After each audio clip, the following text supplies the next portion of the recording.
afternoon overlooking Faurot Field after a 21-17 Missouri win over Auburn that defies description, but we're going to go ahead and try to describe it. I am Gabe DeArmond. This is the Yuengling live post-game show from Columbia on a day that, holy cow, guys, I don't really know. We're going to work through this, and I'm going to process my thoughts, and Jarod Hamilton is going to process his thoughts with you guys, because I'll be honest, I rewrote my post-game story about 5 times. My immediate one that goes up at the buzzer, it wasn't any good, but it got up. We've got a lot to write. Just an incredible post-game session with Brady Cook and Eli Drinkwitz. We're going to go through it all. Want to remind you guys that our post-game shows all year long, and I fully expect this to be the most well-attended one we have had this year.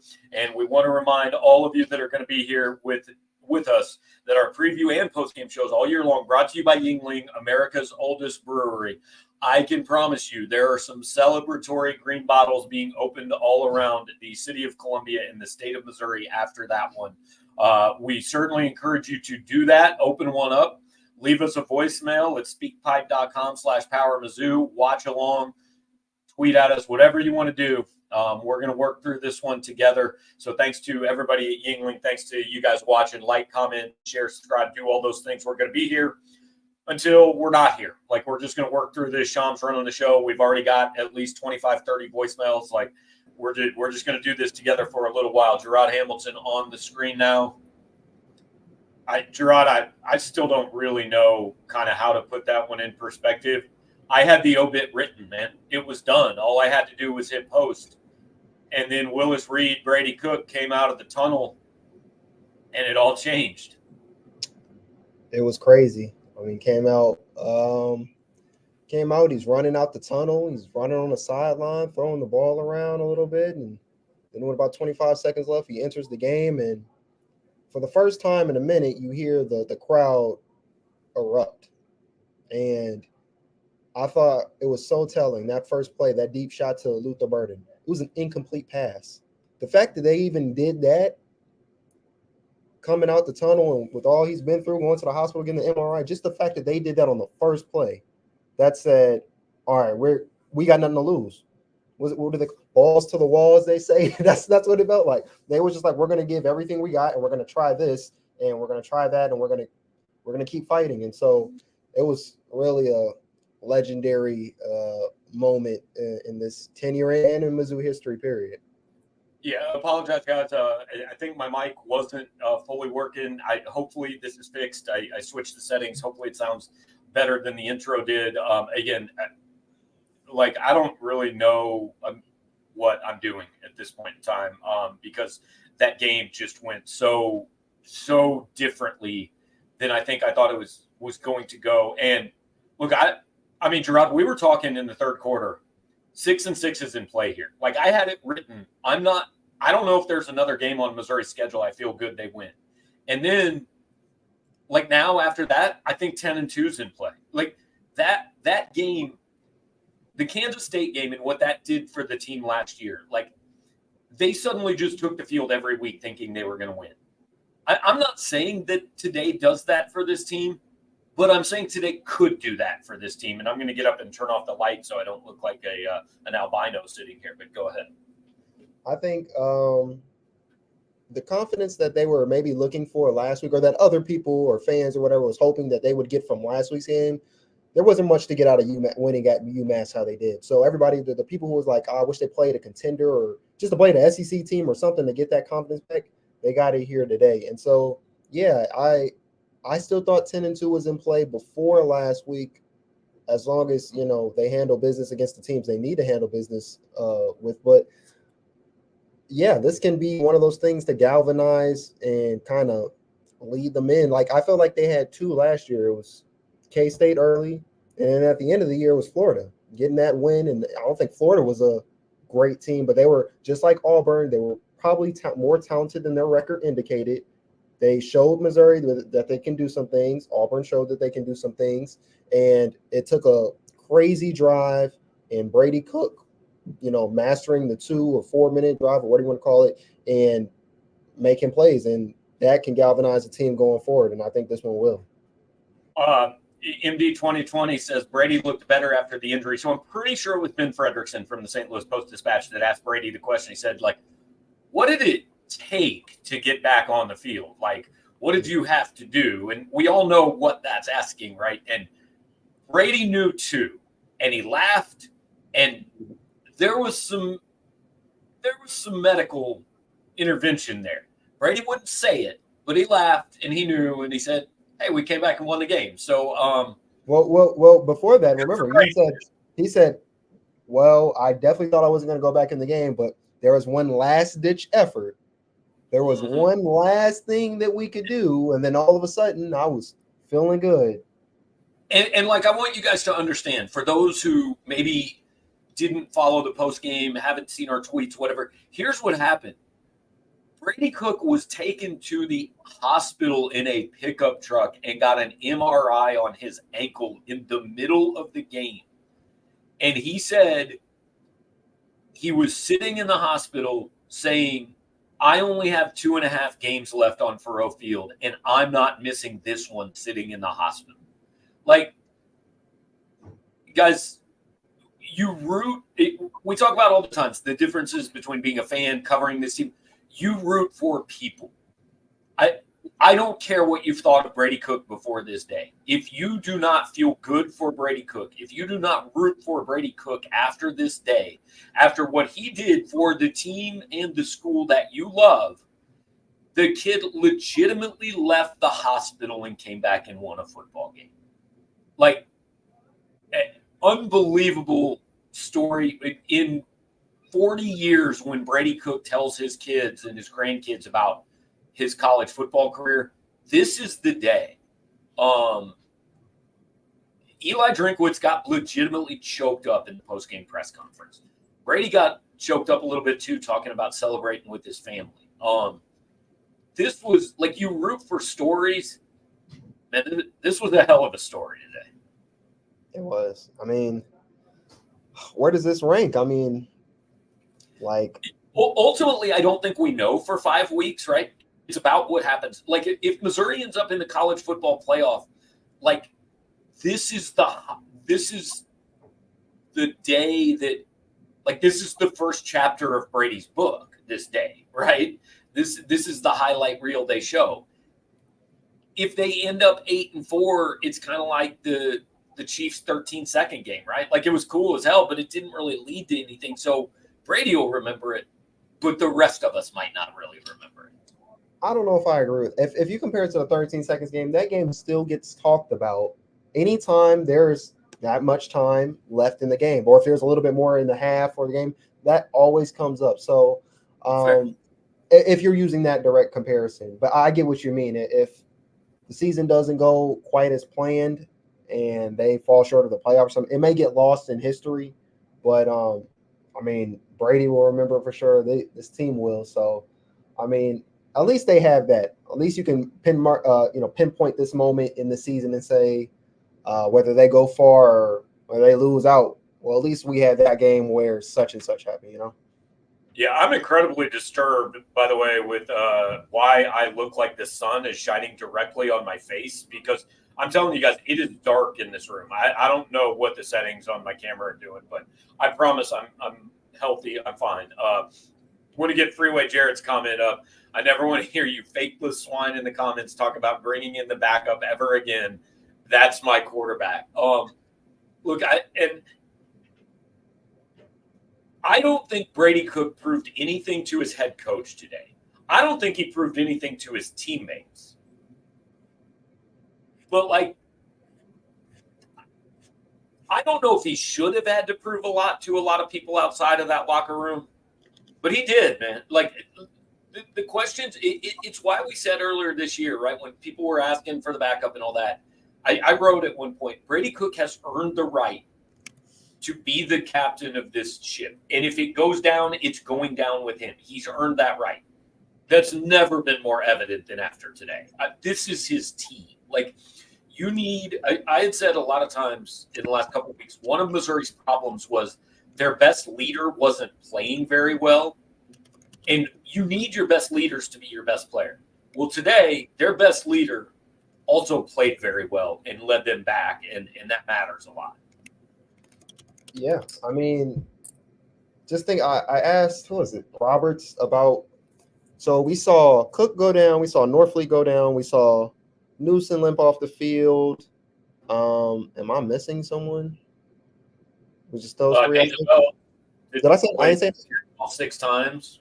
Oh yeah, okay. So you're talking about 4 starters at one point in the game get hurt. You're talking about Luther Burden, superstar receiver, muffs a punt that leads to a touchdown, and Brady Cook comes back in. You see all those pieces play some type of role in the game going forward and doing something, giving anything they had to kind of will this team over the finish line. And even Nate, I think he had just had 1 carry after halftime or whenever he came back. But even the fact that he even gave a couple plays, because he played a little bit more than that. But even after that, he gave whatever he had. Norfleet gave whatever he had.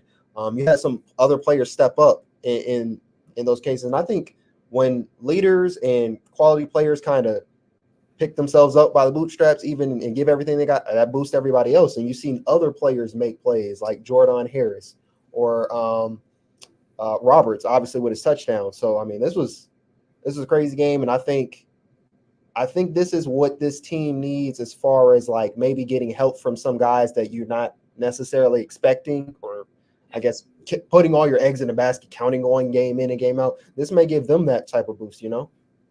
This is the quote of the day to me.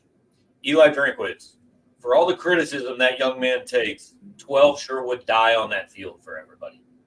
That's the story of today, guys. And even if he hadn't completed the comeback, like it's a pretty cool story, and this is his team and all that. The storybook ending, makes everything a little bit better. 1 point here from Mizzou 1755 that I want to talk about real quick. 2 years ago found ways to lose games. Maybe Mizzou has finally found ways to win. I wrote it in my prediction in the preview.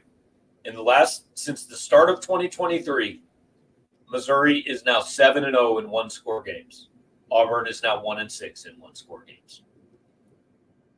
That can't all be luck, man. It can't all be luck. Yeah.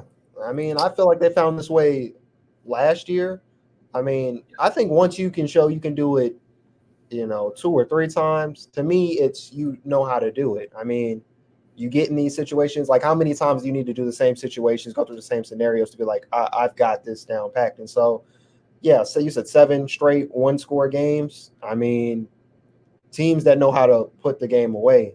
And so Drink said, it kind of felt good kind of getting this bitter taste out of his mouth because, again, 2 years ago, I mean, Missouri had the game handed to them twice and blew it.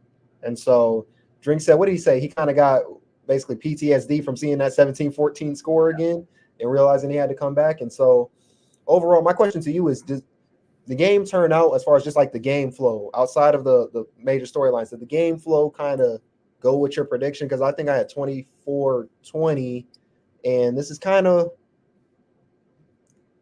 outside of the injuries, it was kind of what I thought it would be as far as like not high octane super scoring or something like that. And Auburn would be tough. 4 was about what I thought it would be. I think I picked 25-19. You and I were real close, but the way the game unfolded, that was nothing like I don't think in any prediction ever anybody has written the starting quarterback will ride to the hospital in the second quarter. Oh yeah, I'm not talking about that part. Just kind of the game flow overall, as far as just like a lot of running, a lot of defense being played. Yeah, the final score was about right. The way they got there was not. Yeah. Like I thought Missouri was done at 17-3. After the punt return, I thought Missouri was done. And I don't feel bad saying that. I think everybody should say that. So, look, we've talked a lot about Brady, and deservedly so, and that's the story today. But you mentioned some of the other guys. So let's just kind of go through this. Let's go back and forth. I'll let you start. We'll each pick something and go back and forth till we're kind of done. But outside of Brady Cook, what sticks out to you? Defensive line play, just getting pressure. Everybody was chipping in. I mean, there was a couple of third down plays from Williams Nwaneri where he got pressure that forced incompletions on third down. They got off the field. Ja'Kai Lane got a sack. Johnny Walker, for most of the game, we were just like, everybody's making a play besides Johnny Walker. Then at the end of the game, when the team needed it, he gets a sack.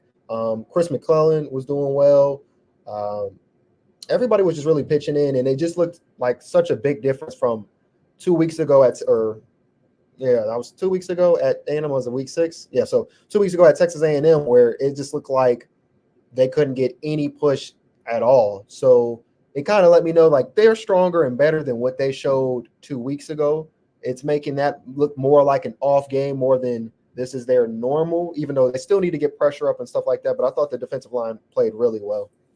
I agree. That's what I would have taken first. And I'm going to stick with defense. This wasn't going to be my first choice, but I don't want you to be able to take it. I saw Dalen Carnell hit a kid so hard that his soul left his body. Oof. I mean, and look, legal hit, no flag.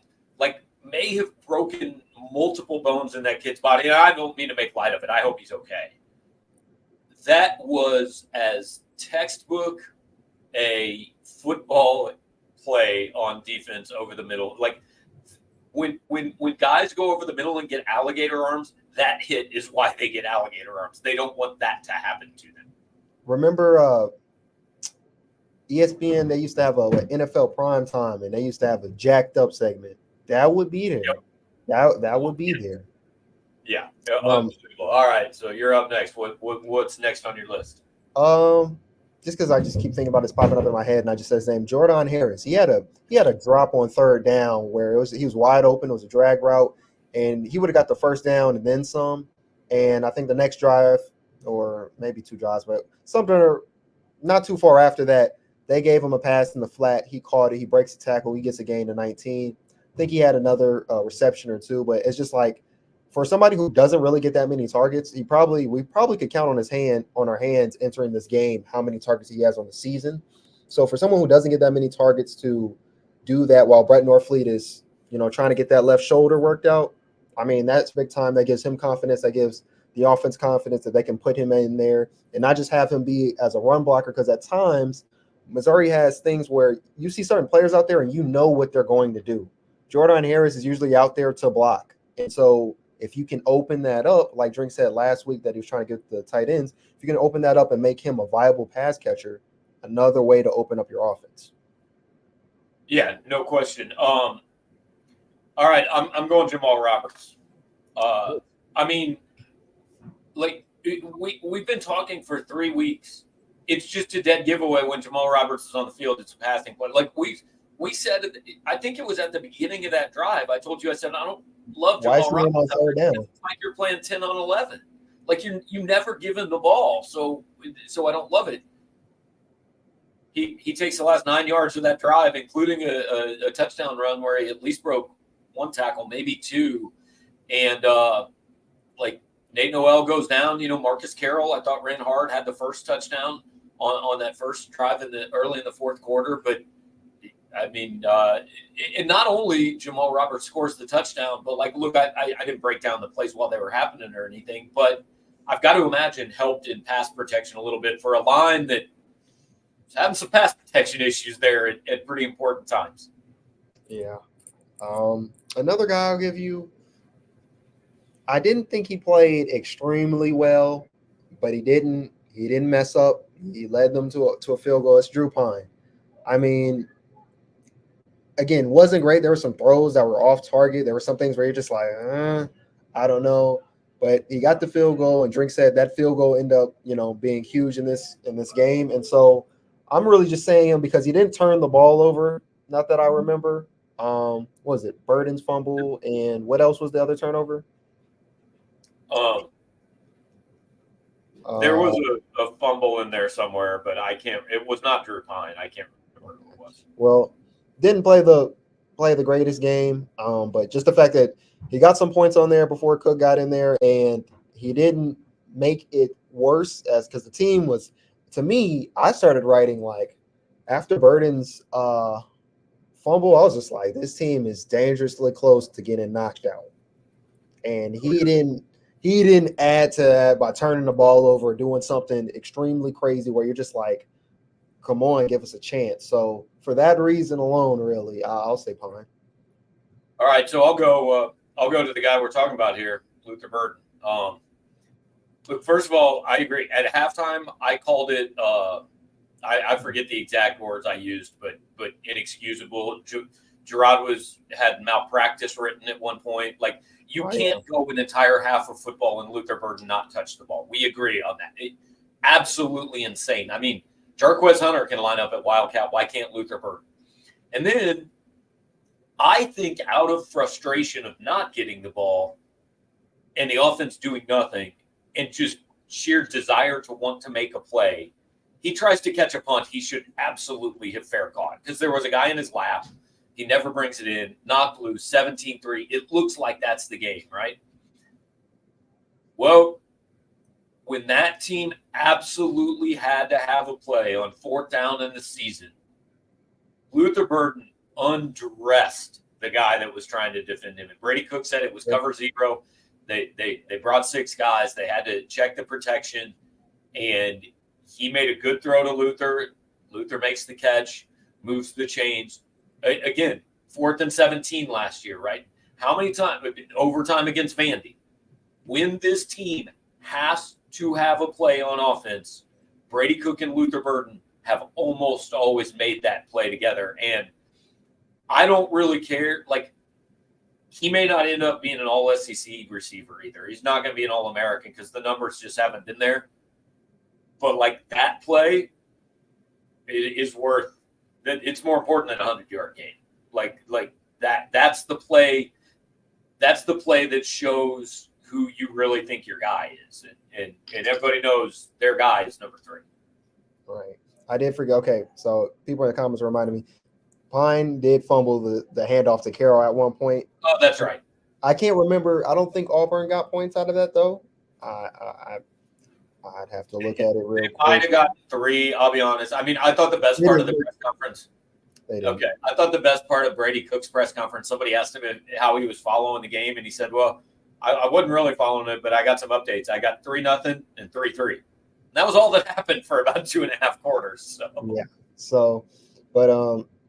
So really, I guess I need to switch mine just back over to the defense when talking about Pine, because my thing was he didn't turn the ball over. So I guess he did turn the ball over. So just a shout out to the defense.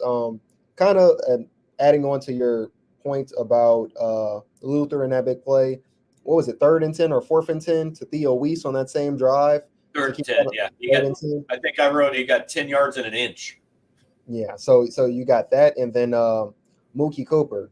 Mookie Cooper dropped the pass where we was just kind of like, the whole press box was kind of just like. Oh, I mean, I'll just be honest. I said I don't know why he's playing. Like, that was my reaction after that play.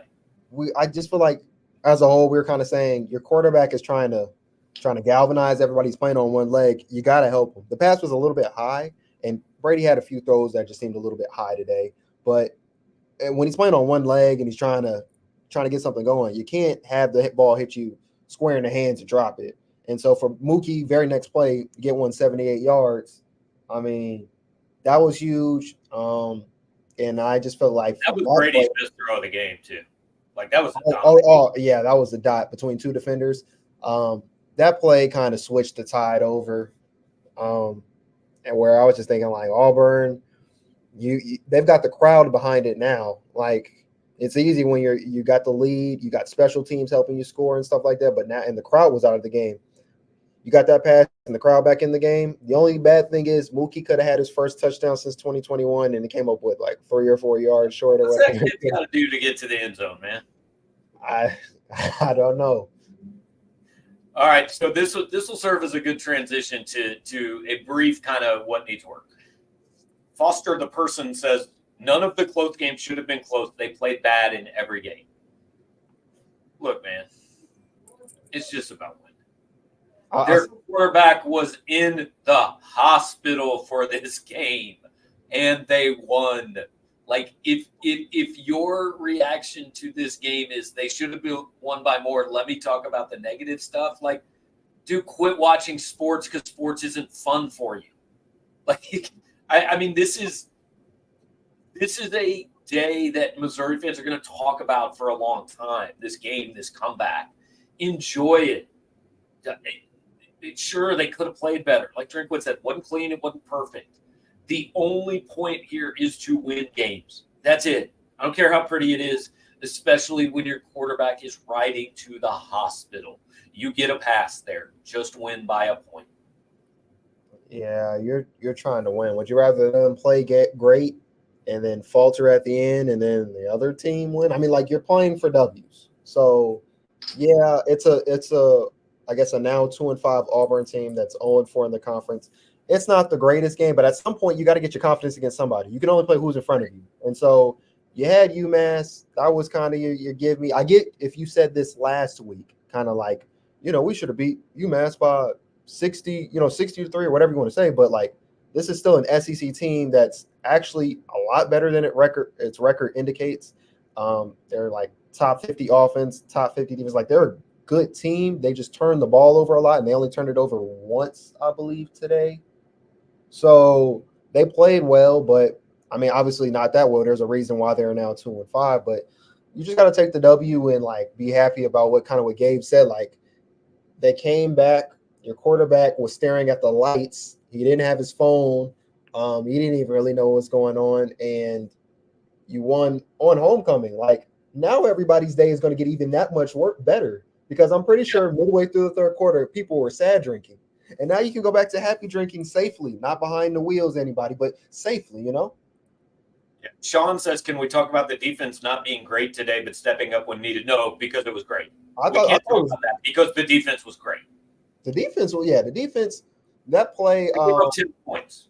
Yeah, and I guess no one really has. We got that part about the blown coverage. Drink didn't go into it as much, but he was just saying outside of that game or outside of that play, I mean, yeah, they did well. I mean, let's see what Lambert Smith had because he's not even on that page.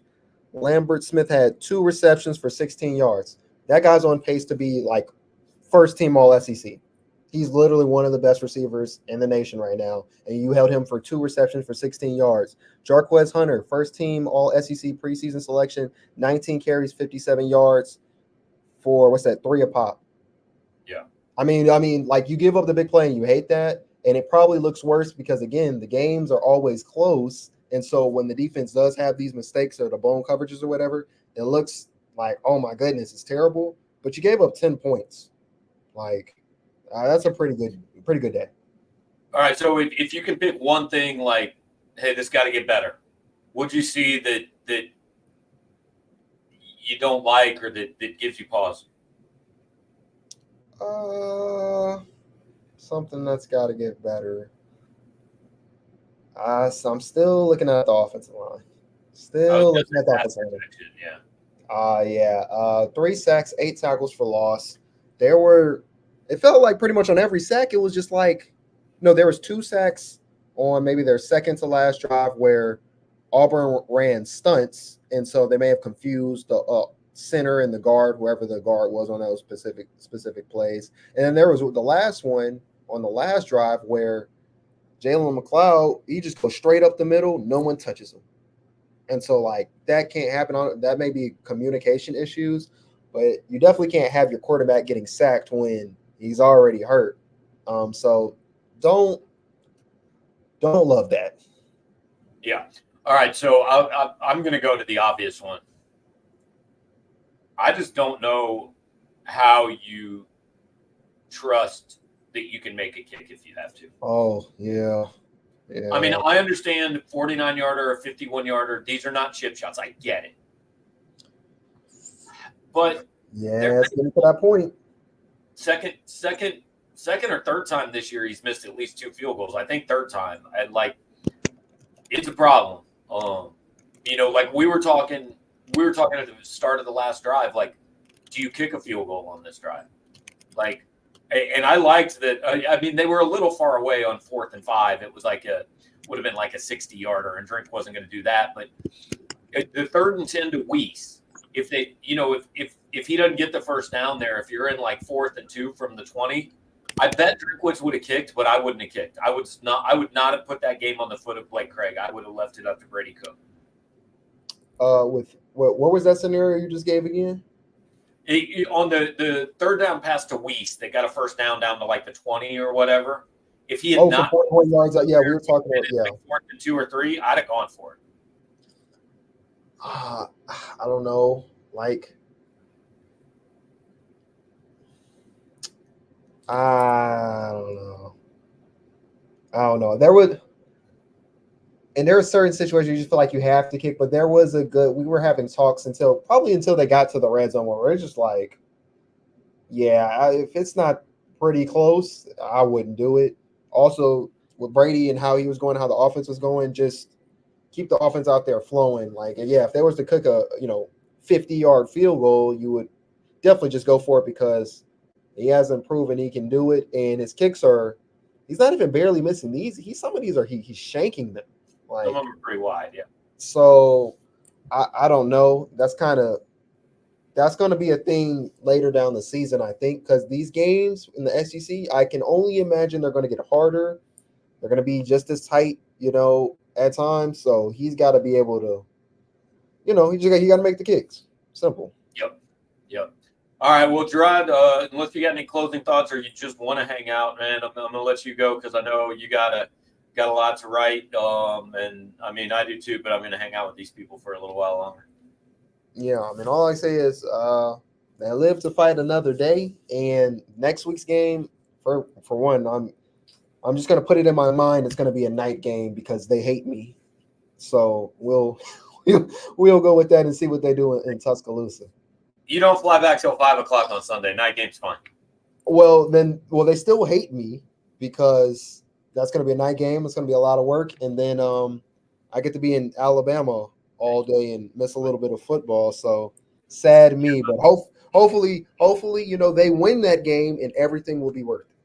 Right. Like you said, that game still matters, and that's important. Like, because lose today and that game wouldn't have really mattered. Oh, yeah, and when people were saying the scores of the Oklahoma-South Carolina game, I remember I said at least twice, like, it's too bad that none of this stuff is going to matter because Missouri's not going to really be able to capitalize off any of the things that happen.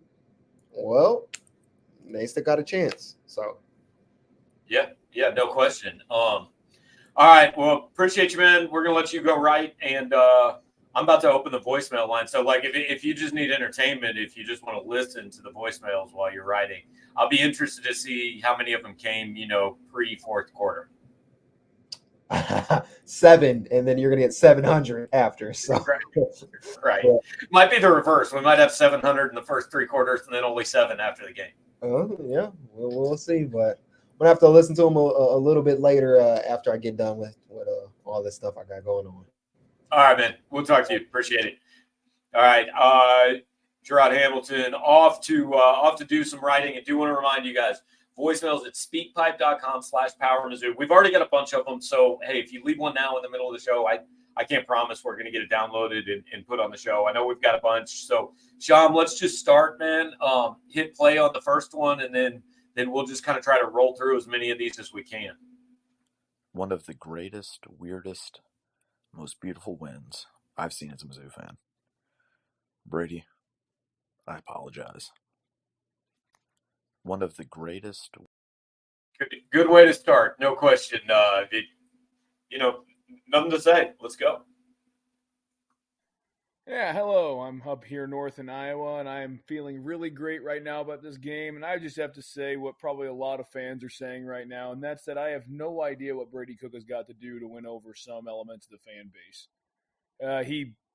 He was their quarterback last year. They went 11-2, and how quick people forget, the Florida game, 4th and 17, he steps up, he leads them all the way down the field. He's continually been clutch. Even last year, before halftime, he had several drives. Remember one in Vandy. You can't forget the one in Kentucky when they fell behind. He never, ever stops. And his teammates, and I know some of these analytic-minded people think that chemistry and cohesion and momentum are phony, and I swear they've never followed sports because they're really real things. And the palpable way in which Brady Cook's teammates respond to him, the way the whole energy in the whole stadium, and especially on that sideline for Mizzou, changed once he got back in the game, it just can't be ignored. And I don't know what people are missing here, but Brady Cook's our guy, and we only got a few games left, and those who are taking it for granted, I really feel bad because He's not the best quarterback in school history, but I think he might be my favorite to watch. Dude's got moxie. He doesn't have any of the measurables, but he is perfect on the intangibles. All right, great call there. And look, my column's going to be on just Brady in this career arc that is different than any player I've ever covered. I mean, he's gone from dismissed to disliked to loved, back to maybe disliked even more, and it all led to today. And I was telling people in the press box, I have so much respect for Brady Cook that he has never gotten up at that podium after a day like today and said, all right, F you and F you and F all of you out there and F all of them out there. Guys, I have no idea what's going on with the camera here. I am legitimately look like I'm on fire. This is weird. I don't know how to fix that. Anyway, but like to just double barrel flip the birds at everybody, it has to be so tempting. And he's never done it. And he said after the game today, he said, look, whether they're with me or against me, like that comes with playing quarterback. And I don't take it personally. Eli Drinkwitz takes it personally. You can tell because he brought it up again today. I think his exact line was, "We need to stop that bull crap." So Drinkwitz takes it personally. Some of his teammates might take it personally. Brady never has. And I think we forget he's 22 years old. I would take it personally. I would tell me to piss off, right? That, if I had written something, I would tell the fans they don't deserve for me to go win that game if I'd been treated that way a little bit. But he never has. I think that's worth something. And he truly, you guys want somebody who loves this place as much as you do. That's Brady Cook. He loves this team, this university, this football program every bit as much as you do. And that's why he went out there and did that today. That's why he got himself back on the field, and I'm not here to shame anybody for thinking the quarterback needed to be better. He did need to be better. Well, today he was better. And the way he did it today, I will shame you if you are benching him the rest of the season. This is his team. Whatever happens, 6-6, 11-1, anywhere in between, this is his team. He gets to run it until he legitimately cannot walk out on the football field, because that's what it would take for him to not be out there. Like, somebody would have to tell him, you are not allowed on the football field, for him to leave. Sean, let's go to the next one, man.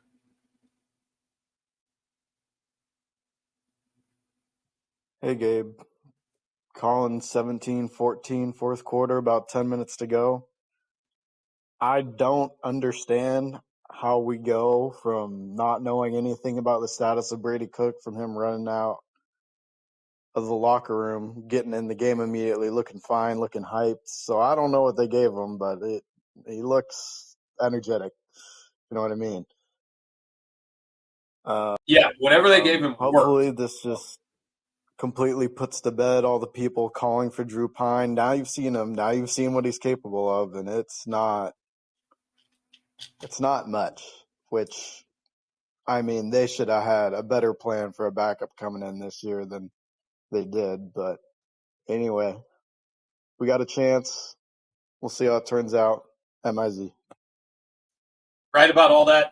Look, whatever they gave Brady, I mean, as somebody said in the press conference, he looked like he was shot out of a cannon running out. I mean, he was running better in the second half today than he did like 3 weeks ago. He looked better than he's looked all year. And he said, when I was on the field, I felt no pain. As soon as Jamal scored the touchdown and that game was over, the pain came back a little bit. He's going to be hurt tomorrow morning. There's no question. Now, he's going to play next week. They could cut his foot off and give him a new one. If that's what it took, he will play next week in Alabama. But he's going to be in some pain. All right, let's keep rolling here. Hey, Gabe. I just wanted to say what a cool moment for Brady Cook coming back out there. Crowd erupted. Had nothing going for us, and just to come back and win that game, that's a win that gets the team going, gets him going. Just what a comeback! Hey, Yeah, I'm old enough to remember when everybody said Missouri didn't win games like this. They've won a bunch of them in the last 2 years, guys. Booth and Tobacco says they gave him a couple Yuenglings. Amen. Support the sponsors. Brady, have some Yuengling traditional lager. Get back out on the football field. If that's what they shot him up with, they need to do it every single week. All right, let's keep going through the voicemails.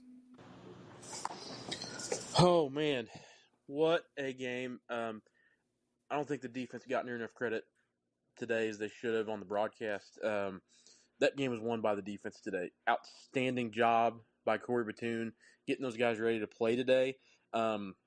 Huge bounce back from the Texas A&M game.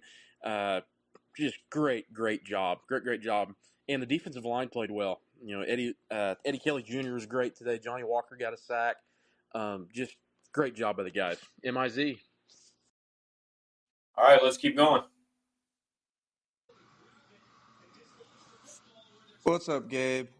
This is John. I am a Mizzou student, and I gotta say, I left after that touchdown. I was sad.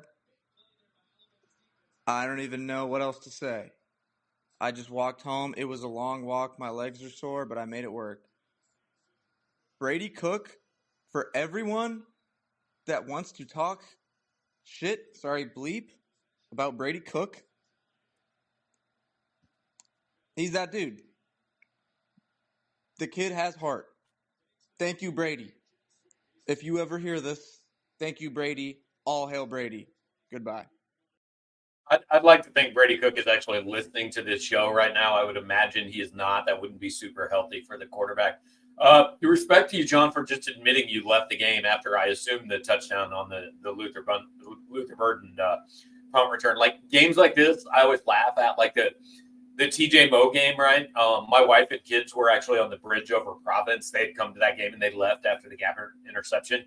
So they just heard the cannon go off over the bridge and they didn't see the play. A lot of people were like that. The Kirk Gibson home run, you can see all the parking brakes over the right field stands at Dodger Stadium because of all the people that had left. We were talking about that 13 seconds game. I was there, and we actually stayed to the end, but a whole bunch of the people around us were gone. Like, imagine paying to go to this game and not seeing that.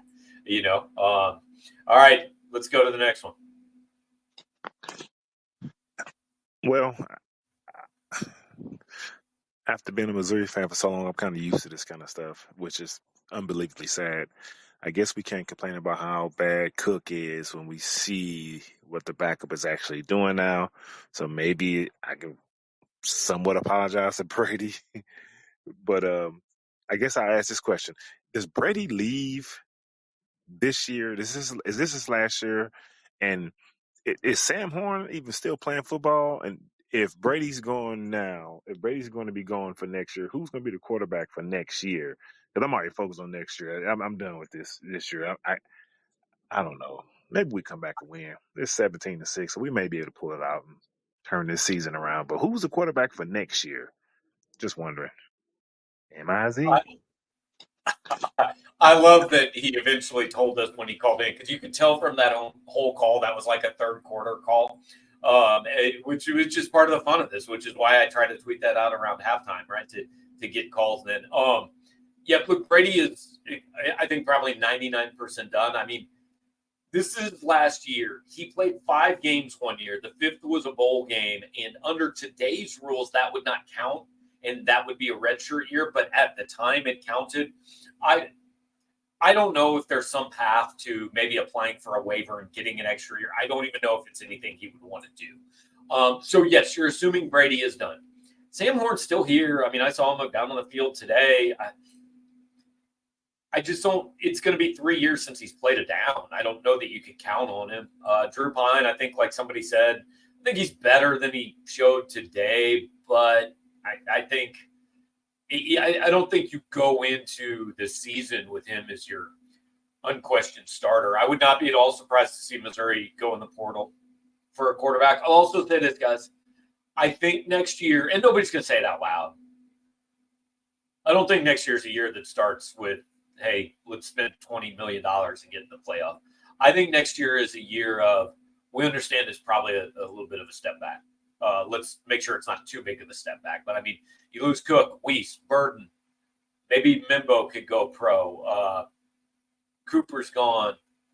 Who else? I think Cameron Johnson will be done. I'm not 100% sure. Defensively, Corey Flagg's gone. Chuck Hicks gone. Chris McClellan gone. Christian Williams gone. Johnny Walker, I think, gone.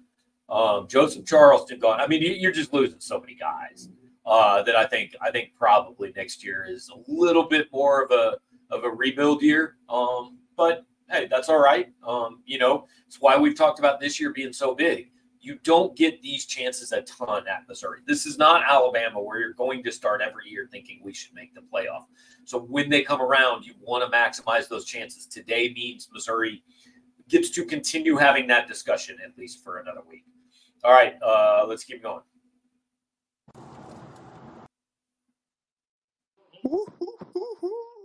Brady Cook for Heisman, Hugh Freeze for president, Mizzou for the playoffs. MIZ, baby. All right, let's do the next one. Hi, Gabe. I just wanted to say I love the uniforms today. I hated the first half, but I love the way they came back in the second half, and we are going to the playoffs. Okay, we'll see. Jarod, appreciate the super chat again. Don't forget Drew Pine couldn't beat out a lacrosse player at Notre Dame. He's a good backup. I mean, like Drew Pine's Drew Pine did what they wanted him to do today. He came in and he kept the train on the tracks until Brady could come back. But it is clear that's his role. His role is not come in and win a game. Like if Brady's out, if that sprained ankle sidelines Brady for a month, we're not having these conversations, right? But I don't think we should pile on him too much. He did what he was supposed to do. He filled his role today. So I don't want this to be a pile on Drew Pine sucks conversation because he led him to 3 points, and that did end up mattering. All right, next voicemail. Trillionaire grind set. You know what Brady Cook was doing in the locker room? Reading the board, reading the haters' posts, comebacks out, 4th and 5, 95 yards, touchdown Missouri, Tigers win. Don't ever want to see another post on this board talking down on Brady Cook ever again for the rest of my life. He gets it done. He's a goddamn winner. We're still alive. Everything's still out there, and Brady is back. Trillionaire grind set. You know what Brady Cook was doing in the locker room? Reading the board, reading the haters' post. All right, there's the energy we're looking for out of Trillionaire grind set, right? I'm going to go out on a limb, say we're probably going to see a few more posts doubting Brady. I mean, look, I'll be honest, guys. Early in the fourth quarter, our message board had Eli Drinkwitz on the train out of town, man. That's and I get it. Again, I always say there are two kinds of people: those who think things like that during games and those who post them on the internet for everyone to see. The only difference is if you share it publicly. That's it. We all think that way during games. I had the obituary written. I thought it was cooked. Like I said, Mookie Cooper drops a pass, and I'm saying he can't be out there. What's he do for you? Well, the next play he gives you a 78-yard gain out of the 2. So there's a reason that coaches take a more measured and level approach than those of us covering it or those of us watching it and cheering for it while we drink our Yuengling. They know like it's a 60-minute game. It's a 12-week season, all that. And we just overreact wildly both ways on every single play. Gabe Wolf says holding Jarquez Hunter to 3 yards of carry and only 2 penalties on the day. Those also other positives. Again, Sean, all right, man. What do you got now? You gotta look at that. My daughter's sitting here, and I'm letting her watch the Missouri Tigers. I'm not letting her. I'm making her because I want her to see what the grit of the Midwest looks like. Brady Cook, for all you haters out there, take a seat and watch the young man perform and grind. He is the toughest MFer there is out there. Landry, say go Tigers. Go Tigers! Everyone else, be quiet. Stop talking. Brady's our guy. Whether we get there or not, he's our guy. Drew Pine's fine. I love you too. But go Brady. Go Tigers. Good night. I'll be honest. I wanted the whole voicemail from the little girl. That would have been excellent YouTubing. All right, Sean, we got some more. Not convinced Mizzou is a great team, but good news for us is we really don't play any great teams, so we could probably go 10-2 and not be very good at all. So, playoff push back on MIZ. Look, I was talking to some people down on the field before this game. The entire SEC, like 2 through 15, I don't know, throw them in a hat, man. Maybe 1 through 15. Like, I'm not convinced Texas is elite juggernaut. I think they're pretty good, but I don't think they're going to finish unbeaten. I'm not sure they're going to finish today unbeaten. So,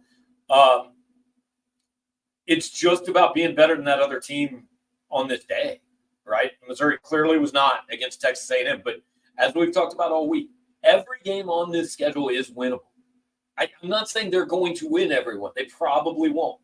But every game is winnable. Every game also, maybe even including Mississippi State, which last I looked was pushing Texas A&M. I don't know where that score is now. It's 14-10 late in the second.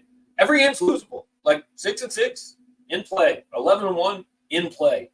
Most likely, I don't know, somewhere in the middle. But it's just about being better than your opponent on that day, guys. That's all this really is. You cannot judge this against perfection. I think there might be a 3-loss team in the playoff. I'm not sure anybody finishes undefeated. I'm positive nobody finishes undefeated in the SEC.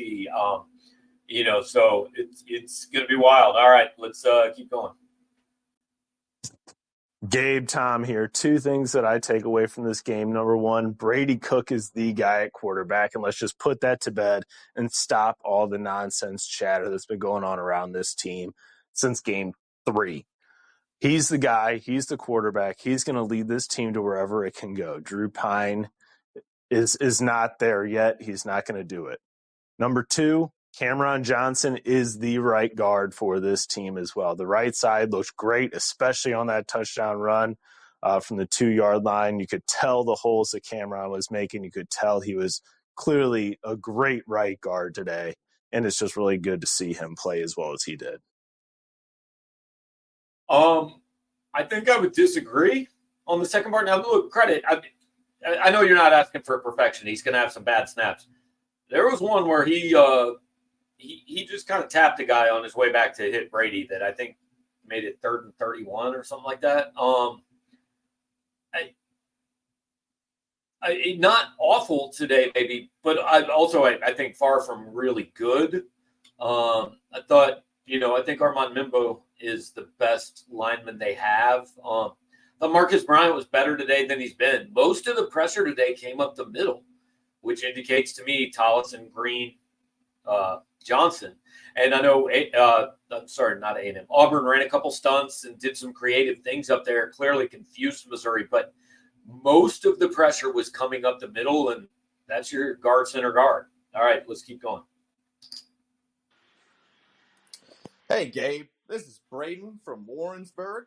How about them Tigers?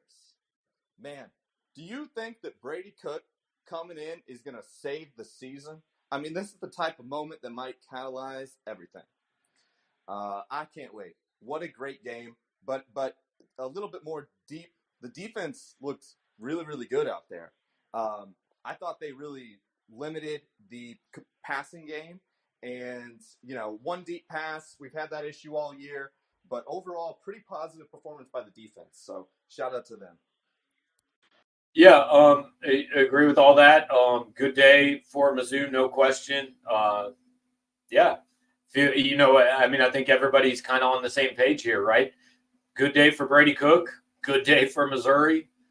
Sure, it could be better, but pretty good day all around. All right, Sean, if we get to a point where we're nearing the end of the voicemails, let me know. But let's keep going as long as we got them. Still 40 seconds left. We're at the injury timeout. If they win this game, give credit to where credit's due. But I see 3 things wrong with this offense, and it's clear as day. 1, Cook isn't that good, but that's not the number 1 problem. The number one problem is the receivers. They do not get open. I don't give a fuck. Maybe the view's different from up high, but on TV, they do not get open at all. 2, Brady Cook is not a progression quarterback. So if read 1 and 2, which are usually on the same side of the field, aren't there, he doesn't know what to do with the ball. 3, offensive line fucking sucks. Still 40 seconds left. We're at the injury timeout. Okay, so If they- I've got to know, like, 40 seconds left. Missouri was winning. If that's how you felt after Missouri came back and took a 21-17 lead, I can't imagine how you felt for the first 3 quarters of that game. It must have been a miserable day in your house, my guy. I hope things got better, man. Missouri won this game. That should have been a good day for you. You should have been happy, not down on everything. All right, let's keep going. Anyone who doubts Brady Cook in the future needs to look back at this game, how he came back with a bum ankle and led us to victory. That is the type of quarterback we need. And it hyped me up, baby. Let's go. M-I-Z. All right, David Newman asked, was there any mention of lack of touches for Luther in the postgame? There was a little bit of like, hey, were the late catches kind of redemption for him and all that, but there really wasn't any questions about why he didn't get the ball in the first half, because you guys, like, I get it. You want to know that. It is important. As I said, coaching malpractice for that to happen. But, like, the story of it, we're only getting 10, 12 minutes with Drinkwitz, right? And the story of that game was everything that happened in the third and fourth quarter. And so, like, in the end, they won. And so we don't really talk much about, Luther didn't get the ball enough because they won. And again, when they had to have a play, they looked to Luther Burden and he made the play. Like, I get it. I get the frustration. That can't happen. Next week in Alabama, like, we can't go to halftime and he didn't have a touch till after the 2-minute warning. 2-minute timeout. But it did not burn them today. So it came close, but it didn't. All right, Sean, let's go to the next one. I have to admit that throughout the game, I was kind of negative on the defense, but overall they had a really good game. One blown play, got to correct that. Some missed tackles, but I don't believe they were more than what you would expect in any game. I can really see this as an opportunity for them to grow and help the entire team get some confidence. What say you? Yeah, I think that's important because I got a few messages during the game and stuff about upset about the defense, and I think we just expect perfection.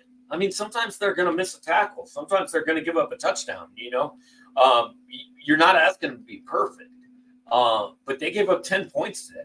It's a really good defensive effort against Auburn came in the top 10 in the country in yards per play. Today, they averaged 4.5 yards a play. It's not awful, but it's definitely not great either. And Auburn was 4 of 14 on third down. I know that was one of Drinkwitz's biggest things after the game. He said we dominated them there, and that really probably had a lot to do with the win. Missouri 3 sacks, 8 tackles for loss. Auburn just 1 for 2 in the red zone, and that was a field goal. So yeah, overall, man, nothing to complain about defensively. Pocket Watch Auburn fan showing up at the chat. Appreciate you being here. It says Missouri was by far the better team. I don't know if that's true today. They were in the fourth quarter when it mattered, certainly, but appreciate you stopping by the chat and hanging out for a minute. I would imagine the Auburn message boards are a bit of a place to be today, but hey, Missouri knows about losing in really painful ways in this series. Sean, do we have any more left? What's up, Power Mizzou? I think everybody who is an outspoken Brady hater, sometimes including myself, I mean, we have to realize that he might not be the best quarterback in the country, but that kid is tough as nails, and he's our best option. Proved a lot of people wrong this week. M-I-Z. Yep, a lot of that today, and it all justified. I get it. Let's keep going. Not convinced Mizzou is a great team, but good news for us is we really don't. Okay. I think this could end up being the game that gets our team on track the way that K-State did last season, or the Kentucky fake punt carried us to 11-2 season. Going to find a Yuengling in Seattle, MIZ. There you go. Perfect. Right as Yuengling, Mike tells us he is indeed alive, but shotgun to Yuengling after the game. So appreciate that. Yeah, look, I brought up the K-State comparison. And Eli Drinkwitz wasn't going to take the bait. And Eddie Kelly didn't take the bait. He said, yeah, it's another game. We got to do it again next week. But Brady Cook did say, he said, I think this win is going to do a lot for us. He said, we haven't had a moment like this yet this year. And he thinks, that like 2 weeks ago, Drinkwitz talked about after the A&M game, the confidence that seemed really being in a bad spot. I thought last year what the K-State game did, and then the Florida game kind of reinforced, was that team just started to expect to win games. Like, yeah, we're in a close game at the end. Like, cool, no problem, because this is what we do. We win these. And they did it last year. They've done it so far this year. They're now 3-0 in one-score games.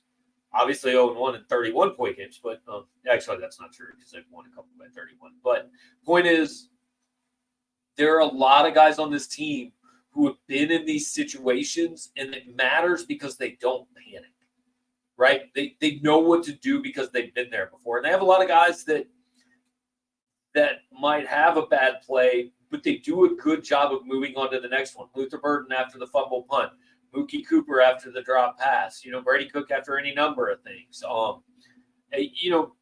Blake Craig, after he missed a kick, he came back and made one. So I think that they've got guys who know how to do this, and I do think that makes I think it matters for the rest of the season. Now, is that any guarantee that they just continue to win every one-score game? Law of averages says no. Is this going to spark a run like last year did to 10-2 in the regular season? Maybe 11. We don't know, right? But I think it's possible. And more than whether I think it's true or not, the guys on that team seem to believe it after today. And that is pretty important, I think. All right, let's see. Defense has figured out Kirby's play calling. I don't know. I mean, they did. Guys, here's the only beef I really have with the play calling. You got to quit running Brady. I mean, it's led to him getting hurt. It hasn't been that effective. Now, he's a good scrambler. He had a couple scrambles for first downs on that last drive. He's good at that. Designed runs, the only one that ever works is the fake pitch to Burden and then run it up inside. That's it. If you're going to run the quarterback, run that play. I'm tired of quarterback draws, tired of quarterback counters and keepers and sweeps and stuff like that. Don't do any of that. Other than that, I think that, a lot of it's about execution. Like, the 78-yard pass to Mookie Cooper, again, is just a bullet between the hands of two defenders. That play works not because it's a great play call. It's because it's a great throw. If it wouldn't have worked, it wasn't because it was an awful play call. It was because the throw didn't get made. So I think we focus a little too much on the calls and not enough just on the execution. Sean, we still good? We still got more? This is not me saying Brady Cook has been good this year. He has been below expectations. But I don't want to hear another word about that kid.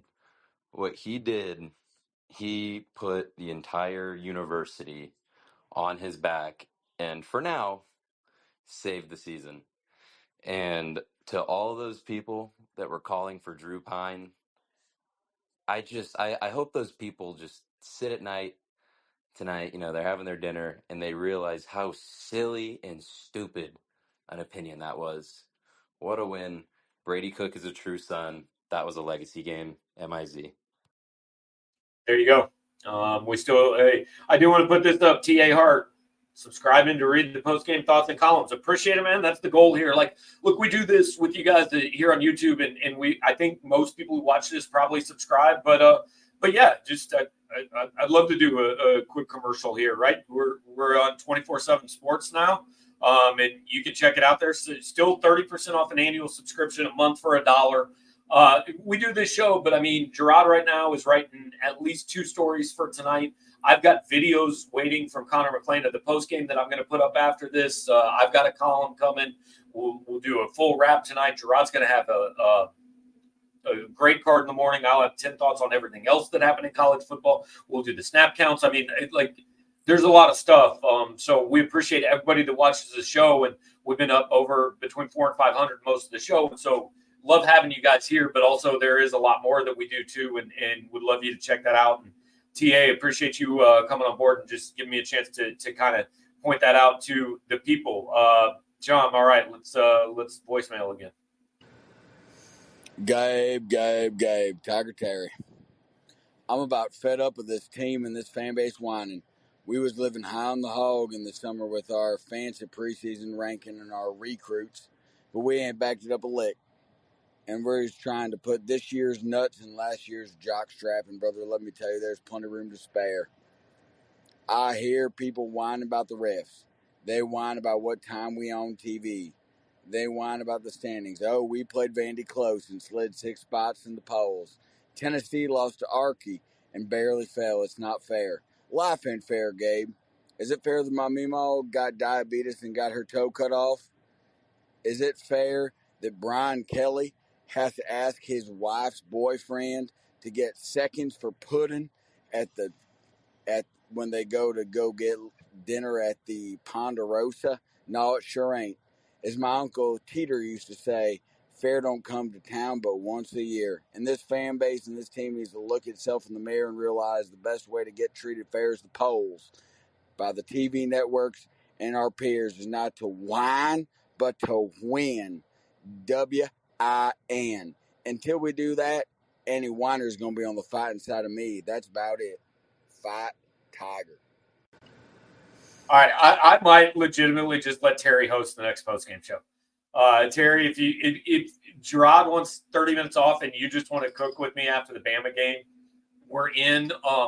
We got a call about Meemaw getting her toe cut off. Uncle Teeter, I think that was. There was some other stuff in there.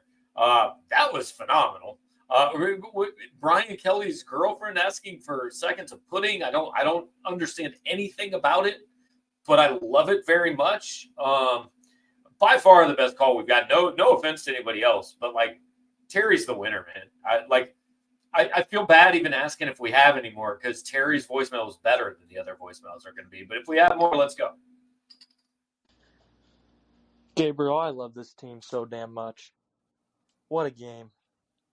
I don't even know what to say. I'm just so happy. MIZ.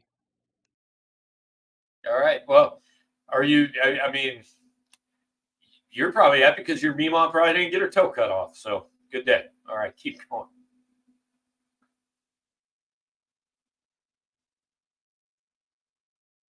All right, I think we may be caught up on the voicemail, so appreciate that. Yeah, Sean actually did text me or did message me and tell me that was the last one. I missed it. Look, guys, I've been trying to do 47 things, and I don't know what the hell I'm doing. T.A. Hart says, might be a silly question, but will the emotion this team was feeling over the win today at the end, especially Brady and Drink, leave them drained for Bama? Hey, man, if you can't get up to play Alabama in Tuscaloosa on what could be a primetime game, Alabama right now up 7-0 on Tennessee at halftime. I mean, if they win that game, a top 10, maybe a top 5 Bama team, that's the energy right there. I'm not concerned about the energy. Maybe concerned about Alabama being good. Maybe they can't win, but I wouldn't think the energy will be a problem. I think Brady's going to wake up tomorrow morning with a really sore ankle. I think that, they'll be working on that. He's going to spend a lot of time with the trainers this week, and who knows, maybe get some more of the stuff he wouldn't tell us about that helped him get back out on the field. But energy, motivation, all that, I don't think so. I mean, Drinkwood said that before the game today, he told the team, everything you want is on the other side of this game, but you've got to win this game. And he's right. Everything they want's here now, guys. What did we say at the beginning of the season? We said you need to go to Tuscaloosa, Alabama on October 26th at 6-1 or 7-0. And if you do that, you are playing a game to potentially put you in the college football playoff, potentially followed by 4 more games that could make or break you, right? Like, nothing's going to be final after next week. Had Missouri lost today, it was final. I had the obit written. I just said, this thing is over. You cannot talk anymore about playoff and all that. This season that started wanting to do something that's never been done here, that can't be done now. And where does it go? They saved that. In the last 15 minutes, they saved that today. You can still talk about it. Now, it's tough, all that. We don't know if this team's great, but you can still talk about it. That was the goal. Go to Alabama with a chance. They've got that chance. This is a good Bama team. It is not a great Bama team. It is not an unbeatable Bama team. Did Missouri find something today? I don't know. But they gave themselves a shot. And I think that's really all that they need to do. That sounds bad. I'm not just saying give yourself a shot and then next week doesn't matter. It absolutely matters. The rest, all these games matter. It's important to people. It's important to them. So my point isn't just be happy to be there. But my point was, beginning of the year, we said 6-1, 7-0, going to Bama. You're going to have a shot. They do. Awful week against A&M. But I think not only did this team need this day, I think this fan base needed this day. Because that A&M thing has lingered for 2 weeks. And everybody needed to be able to get past it and move on. And nobody had yet. Like, UMass was never going to allow that to happen. And look, had this one continued to go the way it looked like it was going, 20-3, 27-3, whatever, it could have gotten ugly there. Then that would have lingered on through the rest of the year. It would have been a really miserable 6 weeks. They avoided that. Now, maybe eventually we're still going to get to that point. But they pulled this one out. They erased at least some of the A&M taste. And everything they wanted and everything you wanted out of this season is still there to be gotten. That matters.